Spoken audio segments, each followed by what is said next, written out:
Taste the Daily. விழுப்புரத்தில் பெய்த மழை காரணமாக சாலைகளில் ஓடிய மழை நீரால் வாகன ஓட்டிகள் கடும் அவதியடைந்தனர்.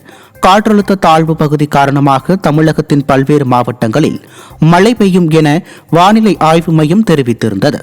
அதன்படி விழுப்புரம் மற்றும் அதன் சுற்றுவட்டார பகுதிகளில் சுமார் அரை மணி நேரம் மழை பெய்தது. இதன் காரணமாக தாழ்வான பகுதிகளில் மழைநீர் தேங்கியதால் வாகன ஓட்டிகள் சிரமத்திற்கு ஆளாகினர். தமிழ்நாட்டின் பல்வேறு மாவட்டங்களில் பரவலாக மழை பெய்த நிலையில் சாலைகளில் மழைநீர் தேங்கி நின்றதால் வாகன ஓட்டிகள் அவதியடைந்தனர். ஈரோடு சுற்றுவட்டார பகுதிகளில் கடந்த சில நாட்களாக வெயில் வாட்டி வதைத்த நிலையில் தாளவாடி, திம்பம், ஆசனூர் உள்ளிட்ட பகுதிகளில் திடீரென பெய்த மழை காரணமாக குளிர்ச்சியான சூழல் நிலவியது. இதேபோல் திண்டுக்கல்லில் மழை பெய்த நிலையில் பள்ளிக்கல்லூரி மாணவர்கள் மழையில் நனைந்தபடி வீட்டுக்கு சென்றனர். இதேபோல் வேலூர், திருவள்ளூர் மற்றும் சேலம் ஆகிய மாவட்டங்களிலும் மழை பெய்தது.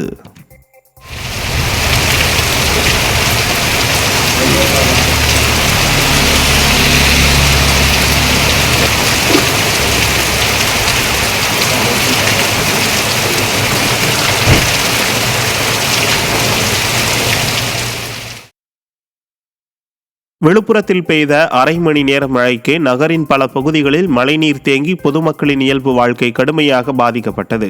புதிய பேருந்து நிலையத்தில் மழைநீர் சூழ்ந்து குளம் போல காட்சியளித்தது.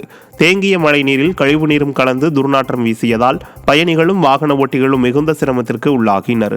கடந்த முறை கனமழை எச்சரிக்கை விடுக்கப்பட்ட போதே திமுக அமைச்சர் பேருந்து நிலையத்தில் நீர் தேங்காமல் இருக்க நடவடிக்கை எடுக்கப்படும் என சொல்லியிருந்த நிலையில் மீண்டும் பேருந்து நிலையம் குளம் போல மாறியிருப்பது மக்களிடையே கடும் அதிருப்தியை ஏற்படுத்தியிருக்கிறது.